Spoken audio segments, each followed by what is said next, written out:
Dari 3.910 jemaah haji embarkasi Aceh, belum adanya jemaah yang gagal berangkat maupun meninggal di Arab Saudi.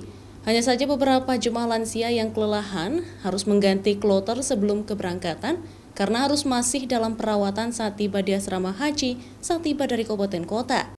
Dari kloter 10 yang diberangkatkan hari ini, 2 jemaah haji harus dirawat oleh petugas sehingga nanti akan berangkat di kloter 11. Para calon jemaah haji yang sudah tiba di Madinah, sebagian akan bertolak ke Mekah untuk melaksanakan sejumlah rukun haji.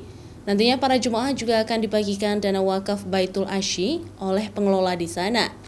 Penempatan jemaah kita itu dengan Masjid Nabawi sangat dekat. Begitu azan, mereka bisa jalan langsung, bisa salat jemaah bersama. Jadi arba'in insya Allah bisa terkejar karena sangat dekat. Tidak ada yang kondisi yang menurun kesehatan? Ya, belum ada informasi sampai saat ini. Banyaknya jemaah haji lansia yang mencapai 1.000 orang dari embarkasi Aceh tahun ini membuat petugas harus bekerja ekstra melayani para jemaah. Selain banyak yang mengalami kelelahan, banyak juga yang terpisah dari rombongan saat berada di Madinah.